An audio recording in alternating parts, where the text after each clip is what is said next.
The Steel Shepherd patch or the 1.4 patch introduced two new battle groups for the Wehrmacht and the USF, and I'm going to be rating one of these two battle groups in this video based on their strength, unique mechanics, and the fun factors. Because the two new battle groups have been in game for weeks now, so this is not a hot take video, but a cold take video. Get it? Putting the cringy joke aside, we're starting with setting up our baseline or our gold standard for rating our battle groups. The Breakthrough battle group is cool. It has MP40 for Grenadiers in the early game and the infamous Tiger Heavy Tank for the late game. However, this battle group is trash. The one and only meta that every sweatlord prefers is the Luftwaffe. Three things that make a good battle group are the call-in units synergy, the call-in AoE, and the utility abilities. For example, the Luftwaffe has call-in units and abilities that synergize really well with the Wehrmacht. Besides the MG42, the Grenadiers and Pioneers struggle to deal any meaningful damage in the early game. And the False Pio and False Jaeger could fill the gap. The Luftwaffe also has amazing AoE damage abilities such as the Strafing Run, the Fragmentation Bombing Run, and the Loiters. These call-ins are effective and affordable to use. However, the Luftwaffe has no late game call-in units, therefore it is not good in the late game. Whoever believes this does not play CoH3. The Luftwaffe has a manpower cheat ability that gives 25% reinforcement discount. The extra manpower from the discount allows the Wehrmacht to get multiplied vehicle at higher population capacity, and the Wehrmacht already has amazing late game units in the Panzer Company. The higher pop cap normally results in lower manpower income, as the upkeep per minute reduces the income per minute. Now that we know what makes a good battle group, we will look at a newly added Wehrmacht battle group, the Italian Coastal. The Italian Coastal has two call-in units, the Coastal Reserves and the Artillery Officer. The Reserve Squad somewhat answers the Wehrmacht's early game weakness as they have non-neglectable damage. The caveat is that it can only be the case when the Reserve Squad is in cover, making it easy to counter the Reserve Squad. The Mortar, Flamethrower, and Grenade effectively counter the Reserve Squad in the early game. What distinguishes the Reserves from the other units is their superior construction speed. The Artillery Officer is useless in combat due to low HP and DPS, and his buffs are mostly geared toward the artilleries, just like the name implies, meaning he can only be useful when we are already winning. Who will protect the cookie jar when everybody is already dying, or better yet, being able to afford the cookie jar in the first place? Overall, the two call-in units have synergy with the Wehrmacht faction, but they are on the weaker side. The strongest point of the Italian Coastal is its utility abilities. The Designate Defensive Line is by far the best ability in the game. It provides 25% damage mitigation to the infantry and team weapons within its AoE. It also heals infantry models and repair vehicles, and the healing stacked with the medical bunker's healing as long as the ability is not applied on the bunker. Moreover, it is not easy to negate this ability if this ability is used on the capture point. The Coastal Wall is also a great ability.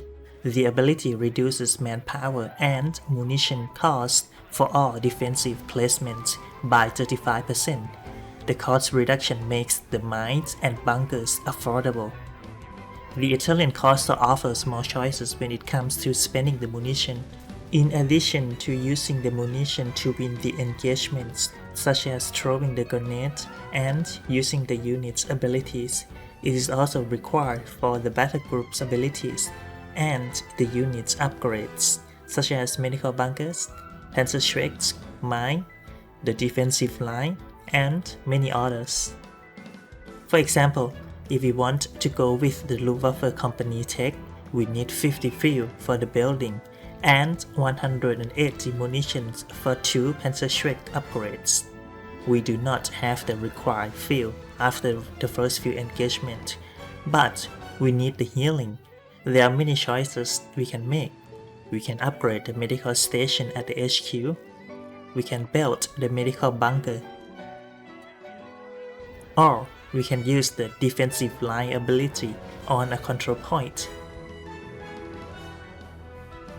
Each of these choices comes with different benefits and costs. The medical station upgrade would delay our take-up time as it costs fuel. The medical bunker would delay or restrict our munition spending as it costs 70 munition, so we might be unable to afford mines or grenades and subsequently losing the engagement. The designated defensive line only costs munition, but it requires 2 command points, and the healing is where we cannot reinforce the unit. We must carefully manage these resources so that we can at least get a squad of Jaeger with a Shrek upgrade to stop the Allies' light vehicle at the right time. Besides the outstanding defensive line and coastal wall abilities, the other abilities are nice as they all have their niches. For instance, the Bulwark allows the bunker to survive a demolition or a shell charge. The Italian coastal has many effective utility abilities and offers many play styles. When it comes to AoE call-in abilities, they are spectacular. Watching the Obije destroying the enemy's units and seeing those sweet XP numbers pop up is one of the most satisfying sights in CoH3. However, the Obije is also spectacularly bad regarding its effectiveness. Just like being married, the Obije costs a fortune, takes a lot of PopCap, and is expensive to upkeep. Additionally, it only has 480 HP and 5 armor. Even small arms can delete it easily, making it a fragile unit, similar to my ego. The Overwatch deals decent damage, but it is too restrictive. It can only be used on a friendly bunker, and the ability can be easily negated by destroying the bunker.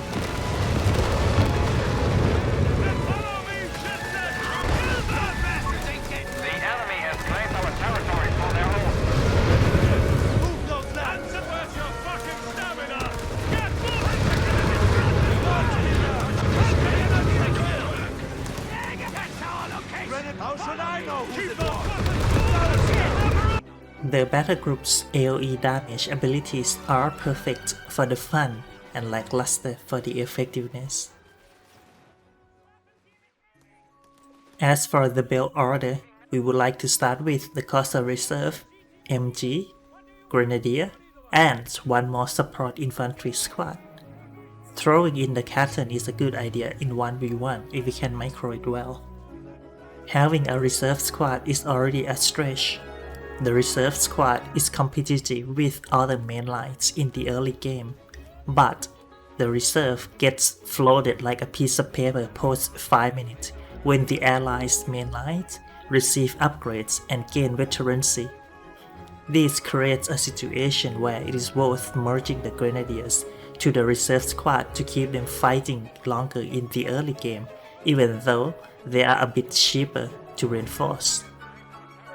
We likely need healing after the first few engagements, and there are choices for the healing depending on the situation, as each has different costs and benefits.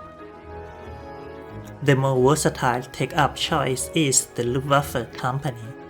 The bread and butter of this tech is the Jaeger squad with their upgrades. We want to get a 250 first after the tech up because there are few anti-vehicle units on the battlefield at the time.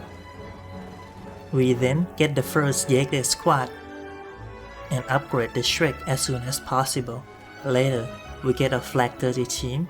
The flag has many utility with 50 range and 25 penetration, making it great at fending off enemy team weapons and light vehicles.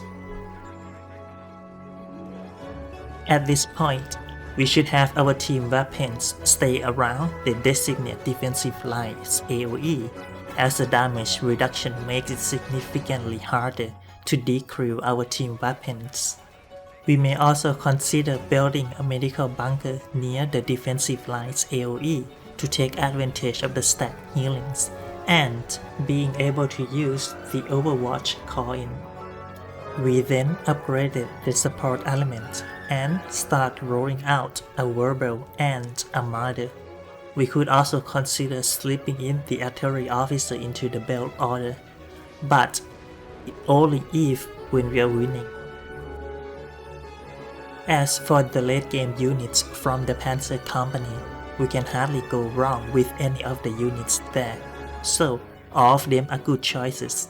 However, there is something worth mentioning, and it is the underutilized unit in the tier.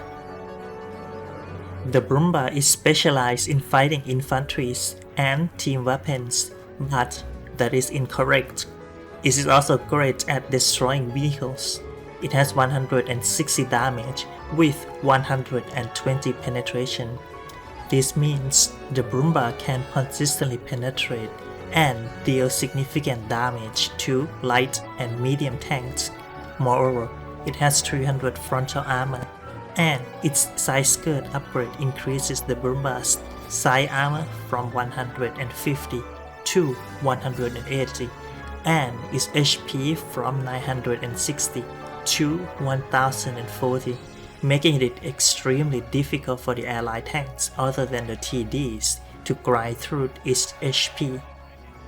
The Panzerfoe and Stormtroopers are also great choices, but for the sake of completing this video, we are going with a Brumba and a Panzerfoe instead, as we already have two Jaeger squads with tricks to defend the Brumba.